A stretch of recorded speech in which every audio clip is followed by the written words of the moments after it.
होड़, सियासत बेजोड़। सॉफ्ट हिंदुत्व को लेकर सियासी घमासान लगातार जारी है। मायावती ने बीजेपी और कांग्रेस पर निशाना साधा है। मायावती का साफ कहना है कि बीजेपी और कांग्रेस सॉफ्ट हिंदुत्व की राजनीति कर रहे हैं। अवैध मजारों को तोड़ने पर भी मायावती ने सवाल खड़े किए हैं। मायावती ने पूछा है कि सरकारी जमीन पर अतिक्रमण अब क्यों याद आया? जब मजारें बन रही थी उस वक्त ये सरकारें कहां थी? वहीं बीजेपी भी अखिलेश पर सॉफ्ट हिंदुत्व के आरोप लगाती रही है। आज यूपी के डिप्टी सीएम केशव प्रसाद मौर्य ने अखिलेश यादव पर निशाना साधा है और उन्हें अहंकारी तक बता दिया है। केशव प्रसाद मौर्य ने कहा है कि विरासत में कुर्सी मिल सकती है लेकिन बुद्धि नहीं। तो सवाल वही, अवैध मजारों पर एक्शन, माया को आखिर क्यों टेंशन? केशव ने क्यों कहा अखिलेश को अहंकारी? शुरू करेंगे डिबेट, पहले ये रिपोर्ट।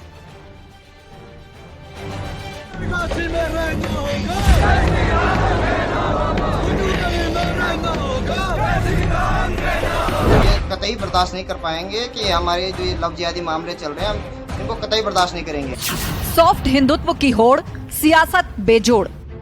बीजेपी व कांग्रेस में अब इस मुद्दे पर काफी प्रमुखता से लड़ाई चल रही है कि इन दोनों में से कौन बड़ा हिंदुत्ववादी है। वह हिंदू भक्त हैं तथा पूजा पाठ करने में भी माहिर हैं। लेकिन इससे ये जरूर स्पष्ट होता है कि हिंदू धर्म को छोड़कर बाकी सभी धर्मों की ये दोनों पार्टियां उपेक्षा कर रही हैं। अवैध मजारों पर एक्शन, माया को टेंशन। जब यहाँ मजारें सरकारी जमीनों पर बन रही थी तो तब उस समय यहाँ की सरकारों ने इनको बनने से क्यों नहीं रोका था? बरसों से मजारें बनी हुई और अब यकायक उनको तोड़ने का प्लान बना दिया गया, तो ये तो ठीक नहीं है। तो इसमें हमें राजनीति ज्यादा नजर आती है। कब्जे वाली मजार, सियासी वार पलटवार। कि मायावती जी के बयान पर समाजवादी पार्टी को कोई टिप्पणी नहीं करनी है।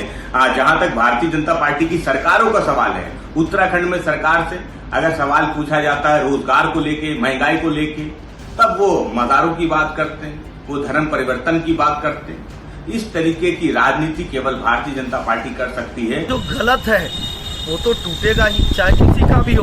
कुछ सरकारें ऐसी थी जो तुष्टीकरण की राजनीति करती थी। मेरा वाला गलत भी है तो सही और दूसरे का सही भी हो तो गलत। केशव ने क्यों कहा अखिलेश को अहंकारी? तो अहंकार भगवान का भोजन है और श्री अखिलेश यादव जी अहंकार से भरे हुए। उनको मैं बार बार कहता हूं, उनको विरासत में मुख्यमंत्री की कुर्सी मिली है, विरासत में समाजवादी पार्टी की अध्यक्षी मिली है। विरासत पर क्यों हो रही सियासत?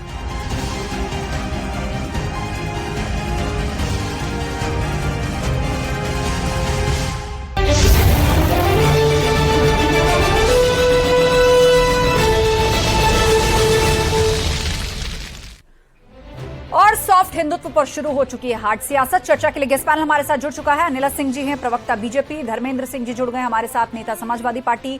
विजय मिश्रा जी हमारे साथ है, बसपा नेता। जय भगवान गोयल जी हैं, अध्यक्ष हिंदू फ्रंट। मेहताब उस्मानी जी जुड़ गए हैं, मुस्लिम स्कॉलर। आप सभी मेहमानों का बहुत बहुत स्वागत है। चर्चा की शुरुआत करते हैं और सबसे पहले रुख करते हैं अनिला सिंह जी का। अनिला सिंह जी, बहन जी मायावती कह रही है कि बीजेपी हो, कांग्रेस हो, विपक्षी पार्टियों का एक तरफ से उनकी ओर से इशारा किया गया कि सॉफ्ट हिंदुत्व की बात करते हैं, लेकिन ये दोनों ही चलावा है। दरअसल बसपा ही एक ऐसी पार्टी है जो सभी धर्मों का सम्मान करती है। मतलब सॉफ्ट हिंदुत्व पर हार्ड सियासत कर रही है बहन जी। आपका इस पर रुख क्या है अनिला जी? चलिए, अनिला जी फिलहाल हमारे साथ जुड़ी नहीं है, यही सवाल हम लिए चलते हैं जय भगवान गोयल जी के पास। अध्यक्ष हैं हिंदू फ्रंट के। जय भगवान गोयल जी,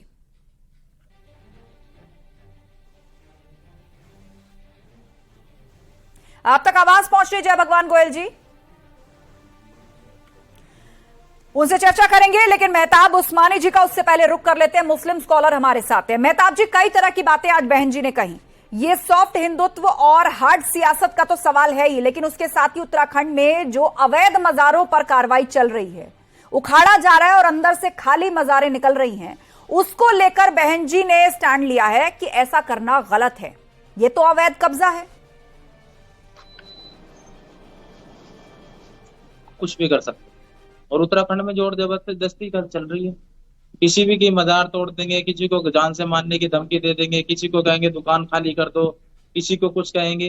तो ये तो खुलेआम गुंडागर्दी, और इसको हिंदुस्तान नहीं पूरी दुनिया देख रही है कि किस तरीके से मुसलमान को टारगेट करके आप लोग सता रहे हैं और परेशान कर रहे हैं। आप मजार तोड़ने पे आ गए। अरे ये क्या 600 साल से पुरानी बनी हुई मजारों को तोड़ने के तैयार हो गए आप? क्या अंधे थी क्या पहली सरकारों को दिखता नहीं था? मैं तो कहता हूँ जिन ऑफिसरों ने वो बनाई उनको फांसी पे चढ़ाई है ना, जिन्होंने अतिक्रमण कराया उन ऑफिसरों को फांसी पर तो आप चढ़वाई ये है। कहना चाहते हैं कि जिसने उन मजारों पर हरी चादर रख दी, बस वो जमीन उसकी हो गई, खोदा जा रहा है, खाली निकल रही है वो कब्रें, कुछ नहीं है उनके अंदर। खोदते जाइए, कई फीट खुदाई हुई है, बिल्कुल खाली कब्रें, नीयत साफ नजर आती है, जमीन कब्जा करने की नीयत से वहां पर फर्जी मजारें बनाई गई थी। आप कहते हैं कि प्रशासन से भी खाली न कराए, ये कौन सी अराजकता की बात कर रहे हैं? आप खुद एक सियासत को सपोर्ट कर रहे हैं, आप खुद एक सियासत को सपोर्ट कर रहे हैं। आप नियम कानून नहीं मानते, अब आपको संविधान याद नहीं है मेहताब उस्मानी जी, आपको संविधान याद है? आप इस तरह की बातें कर रहे हैं जैसे कि आप एक वर्ग तक मैसेज पहुंचाना चाहते हैं। देखिए आपकी चीज से उसको टारगेट किया गया। मजार को मजार बोलिए, हरा कपड़ा क्या होता है? आपके गले में हरा कपड़ा डाल दूं क्या? मेहताब उस्मानी जी, मैं फर्जी मजारों की बात कर रही हूँ जिसके नीचे कुछ भी नहीं मिला, उसकी तस्वीरें हैं, प्रशासन का बुलडोजर, प्रशासन की जेसीबी ने जब उस जगह को खोदा तो सिर्फ एक हरा कपड़ा था, ऊपर नीचे कुछ भी नहीं था। 600 साल पुरानी मजार के अंदर क्या ढूंढ लोगे आप? हड्डियां भी नहीं मिलेंगी उसमें, तो क्या ढूंढोगे आप? खाली जगह मिलेगी नीचे। तो आप ये कहना चाहते हैं कि उत्तराखंड के अंदर जो मजारें तोड़ी जा रही हैं, जो फर्जी मजारें तोड़ी जा रही हैं, वो 600 साल पुरानी है, नहीं जा रही, 600 साल पुरानी है, चरम सीमा है, गुंडागर्दी की चरम सीमा है। आप लॉ एंड ऑर्डर को चैलेंज कर रहे हैं, बिल्कुल कर रहे हैं। आप प्रशासन की फाइंडिंग्स को झूठा बता रहे हैं। तो मेहताब उस्मानी जी, आप पर क्यों ना आरोप लगाया जाए कि आप खुद तुष्टिकरण में शामिल हैं, आप खुद तुष्टिकरण की राजनीति में पेट्रोल डाल रहे हैं।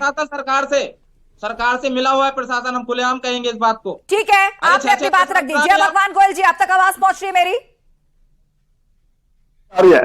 हाँ, मेहताब उस्मानी जी मुस्लिम स्कॉलर कह रहे हैं कि उत्तराखंड में जो फर्जी मजारों पर कार्रवाई हो रही है प्रशासन की गुंडागर्दी है। कुल मिलाकर बात वही है घूम फिर के कि मुसलमान हैं तो आपको टारगेट किया जा रहा है।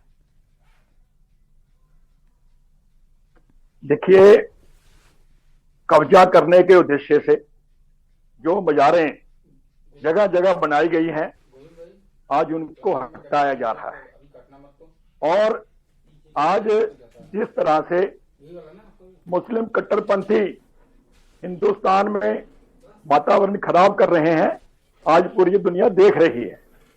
कहीं लव जिहाद के माध्यम से आए दिन हिंदू बच्चियों को नाम बदल के, मोड़ी बांध के, टिक्का लगा करके, प्यार करने का फरेब करके। लेकिन जय भगवान गोयल जी, मेहताब उस्मानी जैसे लोग तो इस बात को मानते ही नहीं है। वो कह रहे हैं ये भी मुसलमानों के खिलाफ साजिश है, जानबूझकर नाम मुसलमान है तो इसीलिए फंसा दिया गया है उसको। अभी जो गेमिंग के ऊपर धर्म परिवर्तन हो रहा है उसको पूरी दुनिया देख रही है। दिल्ली के जो हमारे रेहान बसेरे हैं उनमें जाके गरीब लोगों को ललचा के, बहका के उनका धर्म परिवर्तन करा रहा है। आज पूरी दुनिया में सब कुछ नंगा हो रहा है कि कैसे ये लोग एक बहुत बड़ी साजिश के तहत भारत को गजवाए हिंद बनाने की साजिश रच रहे हैं, तरह तरह के हथकंडे अपना रहे हैं। अगर सरकार काम करती है, अगर एजेंसियां काम करती हैं तो उसके ऊपर चीखते हैं, चिल्लाते हैं और पूरी दुनिया में इस बात की दुहाई देने की बात करते हैं। और अब तो ये मैसेज जानबूझकर, सोच समझकर ना सिर्फ देश में बल्कि दुनिया में पहुंचाया जा रहा है। हमारे साथ धर्मेंद्र सिंह जी जुड़ गए हैं, नेता समाजवादी पार्टी, विजय मिश्रा जी हैं बसपा के नेता, और अनिला सिंह जी भी जुड़ गई हैं। तो सवाल विजय मिश्रा जी आपसे, बहन जी ने प्रेस कॉन्फ्रेंस किया है, सॉफ्ट हिंदुत्व को लेकर हार्ड सियासी लाइन ली है, कह रही है कि बीजेपी, कांग्रेस या विपक्षी पार्टियों की तरफ इशारा था कि ये लोग सॉफ्ट हिंदुत्व की राजनीति करते हैं, लेकिन बसपा है जो सबको साथ लेकर चलती है, सारे धर्मों का सम्मान करती है। इस लाइन की आड़ में आप तो खुद एक राजनीति कर गए। आस्था जी, जो आज सब लोग कहते हैं कि बीएसपी बी टीम बन रही है, ऐसा नहीं है। आज अगर बी टीम का काम हो रहा है तो भाजपा और समाजवादी पार्टी में हो रहा है और कांग्रेस में हो रहा है। माहौल खराब कर रहे हैं वो समाजवादी पार्टी के लोग और भाजपा के लोग। आज बताइए, इतना बड़ा ये कैंप चल रहा है, भाजपा का जो कानून व्यवस्था है, जो साइबर देखते हैं, वो सब कहाँ चले गए? ये गेम के इन्वेस्टिगेशन चल रही है। विजय जी, मैंने जो सवाल पूछा आप उसका जवाब दीजिए। यहाँ राजनीति तो बसपा ने भी की ना, आपको मुसलमान भी चाहिए, आपको हिंदुओं को भी रिझाना है, आपने कह दिया कि वो तो सॉफ्ट हिंदुत्व की राजनीति करते हैं, हम सबको साथ लेकर चलते हैं। हम तो लेके चलते ही हैं। और इसीलिए सवाल भी हम यही पूछ रहे हैं, सॉफ्ट हिंदुत्व पर ये हार्ड सियासी लाइन है ना आपकी? नहीं, मैंने कहा ना, हमारा नारा ही रहा है सर्वजन सिखा है। हम कभी भेदभाव जाति नारे तो आपके पूर्व में भी बहुत थे, आप तो जूते भी मार रहे थे कुछ लोगों को। नहीं, ऐसा नहीं है कभी। आप बताइए, अगर वो ये क्यूब कोई भी दिखा दे आज तक आपके चैनल में, मायावती जी ने या मेरी पार्टी किसी नेता ने, आपकी पार्टी के नारे की बात हो रही है विजय जी, आपने एक नारा सुनाया, बाद में चुनाव जीतने के लिए आपको ब्रह्मा विष्णु महेश भी कहना पड़ा। आज भी आप वही सॉफ्ट हिंदुत्व और मुसलमान वोटों के लिए इस तरह की बात कह रहे हैं। लेकिन मैंने आपको पूर्व में याद दिलाया, नारे ये भी बसपा कार्यकर्ताओं की तरफ से लगे हैं। आप तो कुछ लोगों को जूते मारने की बात करते थे, सबको याद होगा। मैंने फिर कहा ना कि मायावती जी के मुंह उत्तराखंड के अंदर फर्जी मजारों पर बुलडोजर चलता है, तो ये बताइए, आपने कहा कि ये सही नहीं है, क्यों सही नहीं है? आप तो प्रशासनिक जमीनों पर कब्जे को बढ़ावा दे रहे हैं।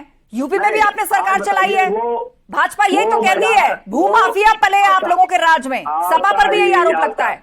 आस्था जी, पिछली सरकार किसकी थी उत्तराखंड में? किसकी थी बताइए आप? इसके पहले किसकी थी? इसके पहले भाजपा की, जो पहले कांग्रेस की थी। ये जब जो गलत है उसको हटाया ना जाए। तब नहीं, आप चाहते हैं किसी ने अगर फर्जी मजार बना ली है तो उसके नाम वो जमीन कर दे प्रशासन। अरे तो ये कैसे हो गया? फर्जी मजार बनी कैसे?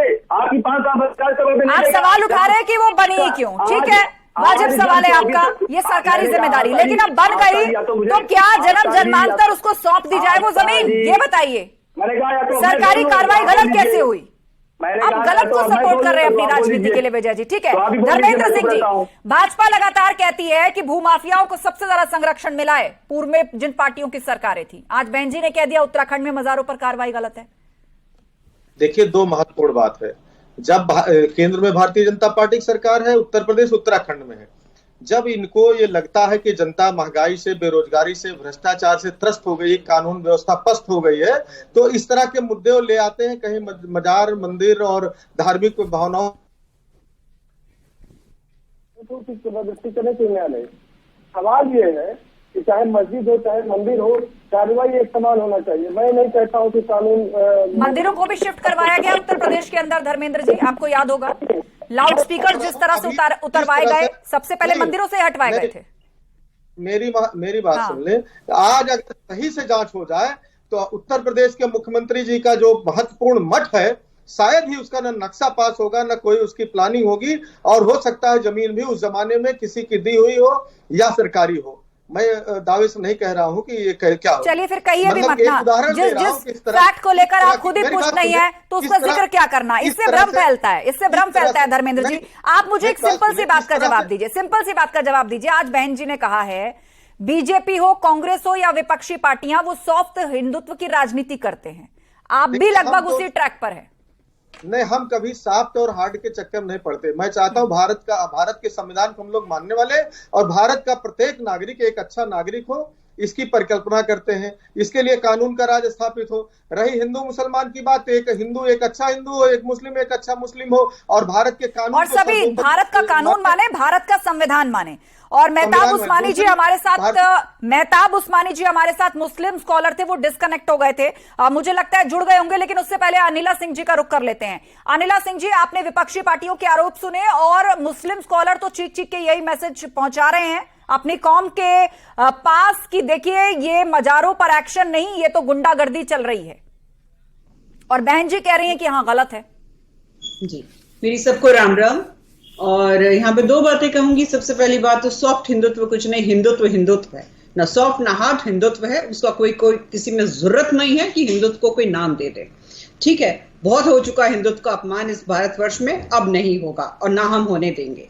दूसरी बात यह है कि विद ऑल ड्यू रिस्पेक्ट, जो सड़क के किनारे, हाईवेज के किनारे ये जो रातों रात मजार बन जाती हैं, यहाँ पर जो मुस्लिम स्कॉलर हैं या धर्मगुरु हैं, जो भी हैं, इनसे आप पूछ लीजिए, जो आदरणीय धर्मगुरु इस्लाम मजहब के होते हैं, क्या उनके लिए जगह पहले से कब्रिस्तान में तय नहीं हो जाती? अनिला जी, या इसके लिए ये दलील दी जा रही है, मैं आपको रोक रही हूँ बीच में, मैं आपको रोक रही हूँ, उसके लिए दलील ये दी जा रही है कि मान लीजिए 600 साल पुरानी कोई मजार है, प्रशासन ने उसको तोड़ दिया, अब उसके कागज कहां से लाएं? अभी थोड़ी देर पहले चिल्ला के मेहताब जी पूछ रहे हैं। आस्था जी गलत बोल रहे हैं। इस तरीके की कोई बात नहीं होती कि 600 साल पुरानी मजार, अगर 600 साल पुरानी मजार है तो वहां पर इनके वो धर्मगुरु वहां पे उनका पूरा वहां पे रहते होंगे, अपना जो भी ये प्रवचन देते हैं, जो भी करते हैं इस्लाम में वो करते होंगे। परंतु आप एक चीज देखिए, 1947 के बाद हमारा देश आजाद हुआ, ठीक है, उसके बाद उत्तर प्रदेश से उत्तराखंड अलग बना, तब वहां पर ये मजारें नहीं थी। ये इतनी सारी मजारें जो आ गई ये 600 साल पुरानी नहीं है। और अतिक्रमण है, चाहे वो मंदिर का अतिक्रमण हो, चाहे वो मजार का अतिक्रमण हो, चाहे वो मस्जिद का अतिक्रमण हो। साहब, मजहब का प्लेकार्ड लेकर आप खड़े हो जाएंगे तो उससे कोई काम बनने वाला नहीं है। सबसे पहले कानून है, कानून सर्वोपरि है। ये आम जनता की जमीन है जिसपे सड़क बनेगी या जो भी सरकारी चीजें बननी है वो बनेंगी। यहाँ पे रातों रात 600 साल वाली बात है ही नहीं। ठीक है, मेहताब उस्मानी जी, आप सुन रहे हैं, सरकार की तरफ से इस बात को खारिज कर दिया गया है कि इतना पुराना कोई मजार या इतनी प्रसिद्ध या धार्मिक या आध्यात्मिक जगह वो नहीं रही है। वो सारी की सारी फर्जी है जिसके नीचे से कुछ नहीं निकला है और जमीन कब्जाने की नियत से उन्हें वहां बनाया गया था। अच्छा हुआ कि मैडम ने ये नहीं कहा कि मुसलमान हिंदुस्तान में 8 साल पहले आए हैं। मैं तो ये शुक्र वो कर रहा हूँ उनका कि उन्होंने ये नहीं कहा कि मुसलमान ही 8 साल पहले आए हिंदुस्तान में। उससे पहले मुसलमान ही नहीं थे हिंदुस्तान में। जितना इस वक्त हिंदू मुसलमान हो रहा है ना, मैं कहता हूँ अब से 1000 साल पहले भी 1000 साल तक की हिस्ट्री उठा लो, इतना कभी हिंदू मुसलमान नहीं हो। सिर्फ राजनीति की वजह से मुसलमानों को टारगेट में लेके राजनीति। अरे आप सिखों का नाम क्यों नहीं लेते, आप बौद्धों का नाम क्यों नहीं लेते, आप ईसाइयों का नाम क्यों नहीं लेके? क्योंकि उन्होंने तलवार की नोक पे कभी ऐसे कन्वर्जन नहीं किए है ना, वो तलवार लिए खड़े हैं। आपकी तलवार की नोक पर खून खराबा करके मुल्क में इस तरह कन्वर्जन नहीं किए, इसीलिए इतिहास में ऐसा कुछ है ही नहीं। अभी 10,000 बौद्ध सिखों ने तो हिंदू धर्म की रक्षा के लिए तलवारें उठाई थी। नहीं रही मैडम, आप सुन लो ना। नहीं, आप 1000 साल की बात कर रहे हैं ना। आप कह रहे हैं कि मुसलमानों पर क्यों सवाल उठाया जा रहा है, तो उन सालों में जो शासक आपके रहे हैं यहाँ पर, मैं उनकी हिस्ट्री बता रही हूँ। क्यों अपनाया वो? 10,000 हिंदुओं ने बौद्ध धर्म अपनाया, क्यों अपनाया? हजारों लाखों ईसाई हो गए, क्यों हो गए? आप बताएंगे। दूसरा धर्म सिख बन गया, क्यों बन गया? सब हिंदुओं में से बने ना। इसका मतलब कुछ ना कुछ कमी है आप लोगों में। ये कट्टरपंथी की सोच, ये कट्टरपंथी वाली भाषा, ये कट्टरपंथी वाली चीजें छोड़ दो, वरना ये हिंदू धर्म ही खत्म हो जाएगा। अच्छा, धीरे धीरे धर्म बहुत बड़ा चैलेंज और चुनौती दे दी आपने। अनिला जी, कहा जा रहा है कि हिंदू धर्म ही खत्म हो जाएगा। मेहताब उस्मानी जी कह रहे हैं सोच के ऊपर ये मुझे लगता है कि आपको एक आंकड़ा ही नहीं, ये भी बताना चाहिए कि इस्लाम से कितने लोगों ने घर वापसी की है हिंदू धर्म में। यहाँ पर बैठकर इनके ऊपर तो टिप्पणी करनी ही बेकार है। इनके बाप दादा, इनके एंसेस्टर्स जो हैं खुद हिंदू रहे होंगे, ठीक है। तलवार की नोक पे जिन्होंने अपना धर्म बदल लिया, तो आज हमको बताएंगे कि हिंदू धर्म में कमी क्या है।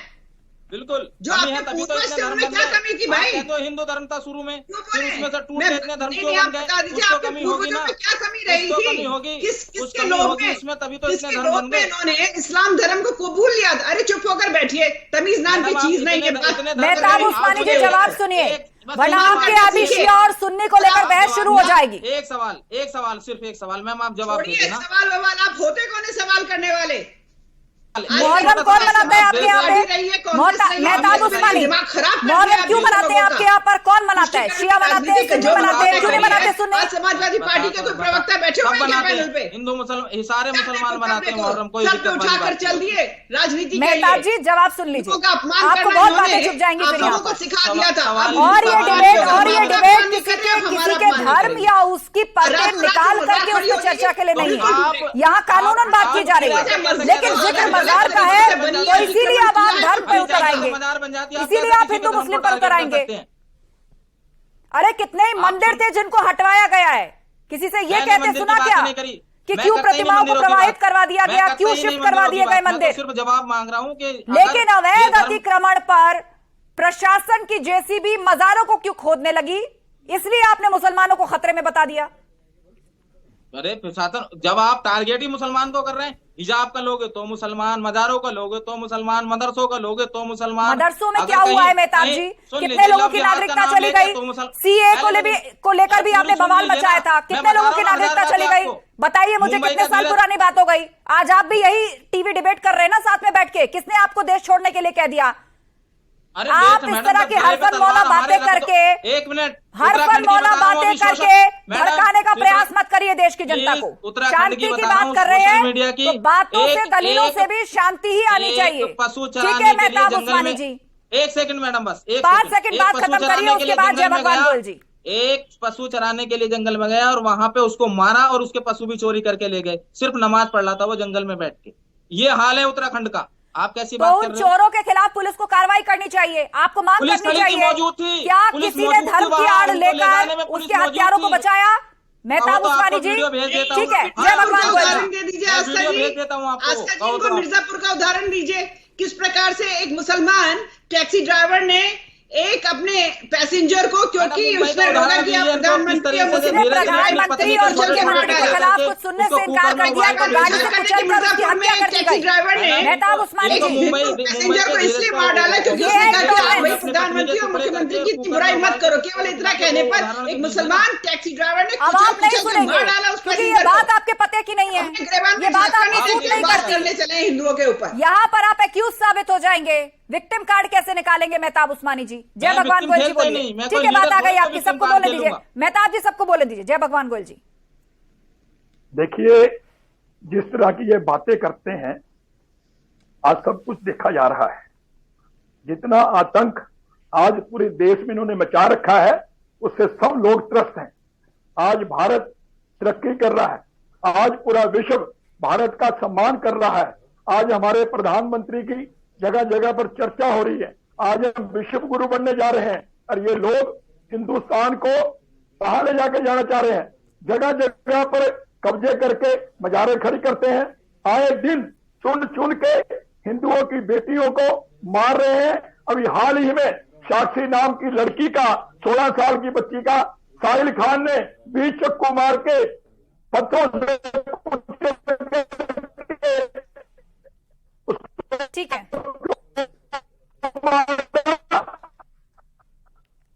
ठीक है, आपकी आवाज साफ नहीं आ पा रही है जय भगवान गोयल जी। विजय मिश्रा जी, ठीक है, बन के रह रहा था, लड़की को पता लगा। बिल्कुल, और न जाने ऐसे कितने केस हुए हैं, बहुत से केस हुए हैं, लेकिन हर किसी से आंख नहीं बंद की जा सकती। चर्चा करनी होगी क्योंकि ये रुक नहीं रहे हैं। विजय मिश्रा जी,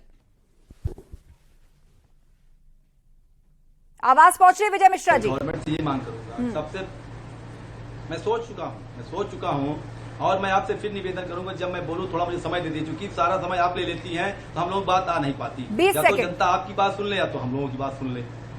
विजय जी सवाल का जवाब दीजिए कि अगर वो मजारे हट रही हैं तो तब मैं आपका जवाब दूं ना, या तो आप ही बोल लीजिए, मैं चुप हो जाऊं। आपसे जो सवाल पूछा जाता है आप उसी विषय पर बोलिए, बात रखिए अपनी। नहीं तो क्या, हाँ बताइए, आप कौन सा सवाल पूछा है आपने, बताइए।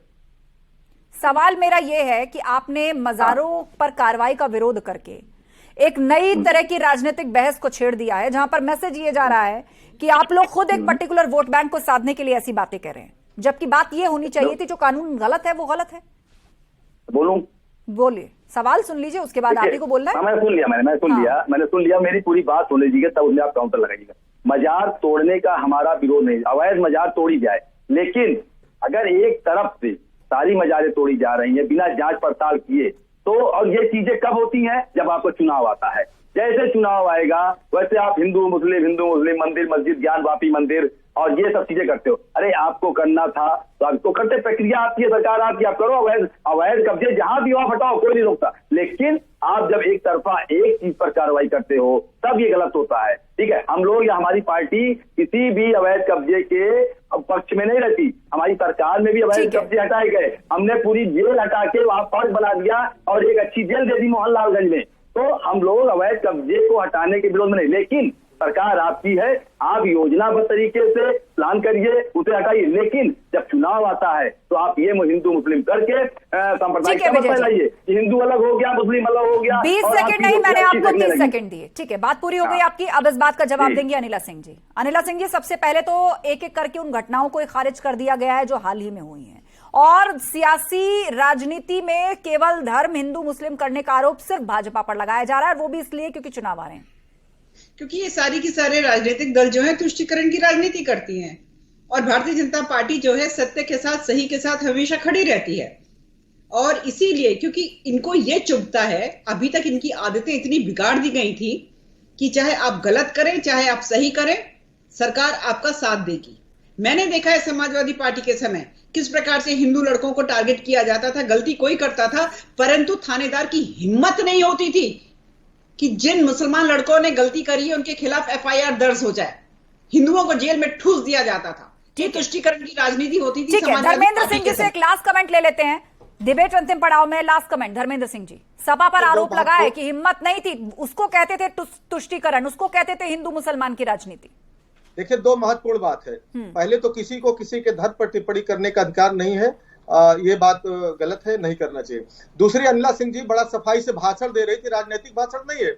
आप आंकड़े के साथ आइए, देखिए जो इस तरह के अपराध है जिसकी आप अभी आस्था जी जिक्र कर रही थी, ये दोनों इसको अपराध की दृष्टि से देखना चाहिए। अभी बॉम्बे में किस तरह हुआ कि अपनी लिविंग रिलेशनशिप में रह रही अपनी महिला मित्र को मारता है और उसके बाद उबाल के उसको कुकर में उबाल के कुत्तों खिलाता है, वो किस धर्म का था? ये अपराध की दृष्टि। बिल्कुल बिल्कुल, और दिक्कत तब होती है जब उसमें सियासत घुस जाती है, और सियासत भी बहुत ही सेलेक्टिव तरीके से एक खास वर्ग को टारगेट करके एक बड़ा वर्ग उस तक ये मैसेज पहुंचाता है कि देखिए इस देश में आप सुरक्षित नहीं है, सब कुछ आपके खिलाफ हो रहा है, और उनको बैक देते हैं, उनको कवर फायर देते हैं कुछ ऐसी सियासी दल जिनकी परंपरागत राजनीति एक खास तरह के वोट बैंक को साध करके चलती रही है। अब 2024 के आम चुनाव आने वाले हैं, ऐसे में सभी सियासी पार्टियां अपने वोट बैंक को पकड़ कर रखना चाहती हैं, एक मैसेज पहुंचाना चाहती हैं, और जब इस तरह की वारदातें और घटनाएं देश में होती हैं तो ऐसा लगता है कि उनके हाथों एक सुनहरा मौका लग जाता है। आप सभी पैनलिस्ट का शुक्रिया इस चर्चा में शामिल होने के लिए।